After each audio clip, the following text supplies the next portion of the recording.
அண்ணாமலை அவர்களுக்கு சாதகமாக மாறும் இந்த களம், தமிழ்நாட்டு களம். அது எப்படிங்க சாதகமாக மாறுதுன்னு சொல்றீங்க? எதை வச்சு சொல்றீங்க அப்படின்னு சொன்னா, அதிமுக என்ற ஒரு மக்கள் இயக்கம், ஒரு பேரியக்கம். பேரியக்கம்ன்றது ஒன்ஸ் அப்பான் எ டைம், ஒரு காலத்தில் இருந்தது அப்படின்ற மாதிரி இருந்து கழுத தெரிஞ்சு கட்டரமான கதையாக தான் அதிமுக கதை இன்னைக்கு போய்கிட்டு இருக்கு. முன்னாள் ஒரு அமைச்சராக இருந்த கடம்பூர் ராஜு அவர்கள் இந்த மெர்சல் படத்துக்காக விஜய் அவர்கள் அவர் வீடு தேடி போய் உட்காந்து சந்திச்ச காலம் போய் இப்போ வரைக்கும் அதிமுகல இருந்து அவர் பனையூரில் போய் வாசல்ல காத்துக்கிட்டு இருந்து அதன் பின்பு அவரை இணைஞ்சிட்டாப்புல. இணைஞ்சாலும் இப்போ வரைக்கும் முதலமைச்சர் விஜய் அவர்களை சந்திக்கிறதுக்கு அவருக்கு நேரமே கொடுக்கல. பட் இருந்தாலும் இன்றைக்கும் அதிமுகவில் இருந்த அந்த பெரும்பாலான கூட்டங்கள் பெரும்பாலான கூட்டம்னா யாரு? இந்த நிர்வாகிகள், இந்த கட்சி நிர்வாகிகள் எல்லாருமே பனையூர் நோக்கி படையெடுத்த வண்ணமாக தான் இருக்காங்க. ஆனால் திமுகவில் இருந்து இது வரைக்கும் விஜய் அவர்களை நோக்கியோ இல்லை தாவேக்கா நோக்கியோ பனையூர் இல்லத்தை நோக்கியோ செல்கின்ற கூட்டம் ரொம்ப ரொம்ப சொற்பமாக தான் இருக்குது. ஆனால் அதிமுகன்றது டோட்டலாகவே பார்த்தீங்கன்னா அந்த நிர்வாகிகள் எல்லாருமே தாவேக்காவுக்கு போயிட்டாங்க. அதே மாதிரி பாஜக இருக்கிற ஆல்ரெடி இவங்க சொன்ன ரிப்போர்ட் படியே, அதாவது பிஜேபி காரங்க சொல்ற ரிப்போர்ட் படியே 25% தொண்டர்களும் 15% மண்டல உறுப்பினர்களும் அதே போல மாவட்ட செயலாளர்கள் இப்போ இருக்க மாவட்ட செயலர் 2 பேரும் முன்னாள் மாவட்ட செயலாளர் அந்த அமைப்பு செயலர்னு சொல்லி அதில் இருக்கிற 30% பேர் போயிட்டாங்க அப்படின்னு அந்த கட்சிக்காரங்களையும் சொல்றாங்க. அப்படி இருக்கிறப்ப இப்போ என்ன ஆகுதுன்னா, அதிமுகவுடைய தொண்டர்களுடைய மனநிலை, அந்த மனநிலையானது தாவேக்கா பக்கமும் போக முடியாமல் திமுகவுக்கும் போக முடியாமல் அவங்க ஒரு களத்தை நோக்கி தயாராகி கொண்டு இருக்காங்க. சரி, இன்னொரு களம் ஒன்று வரட்டும், நமக்கான களம் அமையும் அப்படின்னு சொல்லி அதிமுகவில் ஒரு தலைமை மாற்றம் வரும்னு நினச்சாங்க. எஸ்பி வேலுமணி அவர்கள், சிவி சண்முகம் அவர்கள் அவர்கள் ரிபல் பண்ணப்ப அதிமுகவில் பெரும்பாலும் வெளியிலையும் சரி அரசியல் விமர்சகர்கள் மத்தியிலும் சரி எல்லாரும் ஒரு ஹாட் டாபிக் என்ன பேசியிருந்தாங்கன்னா, அதிமுகவோட தலைமை மாறப்போகுது. ஸோ தலைமை மாறும்போது அடிமட்ட தொண்டர்களுக்கு ஒரு உற்சாகம், ஒரு புது தலைவர் வந்துட்டாங்க, நம்ம இயக்கத்தை அடுத்த லெவலுக்கு கொண்டு போவாங்க அப்படின்ற ஒரு நம்பிக்கையோடு இருந்தாங்க. ஆனால் அதுவும் எடப்பாடி அவர்கள் தன்னுடைய சுயநலத்துக்காக அனைத்தையுமே தூக்கி போட்டு எல்லாரையும் மாவட்ட செயலர் பொறுப்புல மாற்றி விட்டு அவர் நான் மட்டும்தான்டா இங்கே எல்லாமே அப்படின்னு மீண்டும் நிரூபிச்சிட்டாப்புல. அதனால அதிமுக தொண்டர்கள் முழுமையாக நம்பிக்கை இழந்து விட்டார்கள் அப்படின்றது தான் இன்னைக்கு மிகப்பெரிய ஒரு யதார்த்தமா இருக்கு. இந்த கல யதார்த்தமானது இன்றைக்கு அண்ணாமலை அவர்கள் இப்பதான் ஸ்டார்ட் பண்ணியிருக்காப்புல. அவருடைய கிட்டத்தட்ட ஒவ்வொரு மாவட்டத்திலையும் சரி ஒவ்வொரு ஒன்றியத்திலையும் சரி உறுப்பினர் சேர்க்கையை ஆரம்பிச்சிட்டாங்க.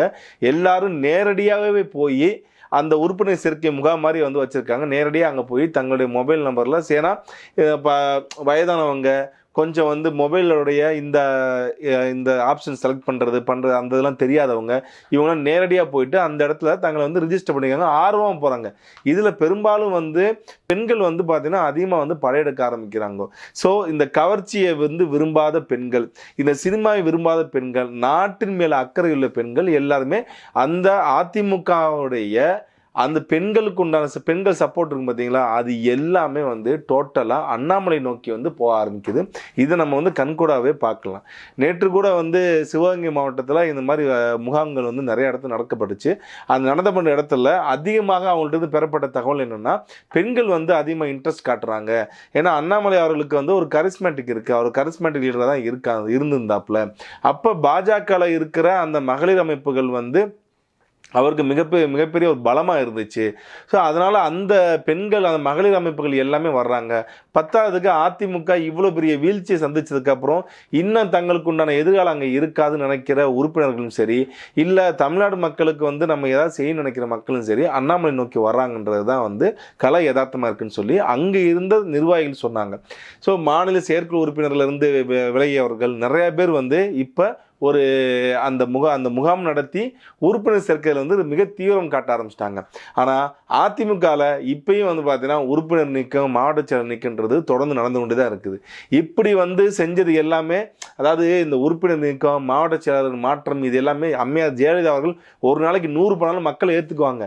எடப்பாடி அவர்கள் பண்ணுறது தான் வாழும் அம்மா நினச்சிக்கிட்டு இருந்தாருன்னா அது மிகப்பெரிய தவறாகி இன்றைக்கு அந்த கட்சியே அதான் கழுது தெரிஞ்சு கட்டரமான கதையாக தான் இது ஃபுல்லாக மாறி போகணுன்ற யதார்த்தமான விஷயம். ஆக அண்ணாமலை அவர்கள் இன்னும் அவர் நேரடியாக நேற்று தான் கோயம்புத்தூர் போயிருக்காப்புல. கோயம்புத்தூர்லேயே அவருக்கு உண்டான வரவேற்பை மீடியாலேயே மக்கள் வந்து எல்லாரும் பார்த்துருப்பாங்க.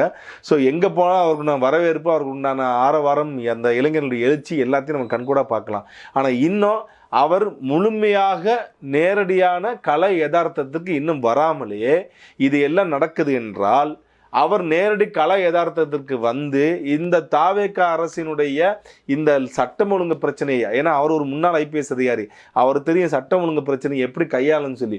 ஸோ அந்த சட்டம் ஒழுங்கு பிரச்சனை எப்படி அவர் பேச போறாரு, விஜய் அவர்களுக்கு எப்படி கவுண்டர் அட்டாக் கொடுக்க போறாப்புல, இவர் பேசுறதுக்கு விஜய் அவர்கள் திருப்பி வந்து கவுண்டர் அட்டாக் கொடுப்பாரா இல்லை அதை கடந்து போவாரா அப்படின்றது எல்லாத்தையுமே வந்து அரசியல் விமர்சகர்லேருந்து பொதுமக்கள் இருந்து எல்லாமே தயாராக இருக்காங்க. ஸோ களமானது தயாராகிவிட்டது. அண்ணாமலையோடைய வருகை, அதாவது நேரடி களத்திற்கு வருகைக்காக காத்துக்கு இருக்கிறது தான் யதார்த்தமான விஷயம். நன்றி, வணக்கம்.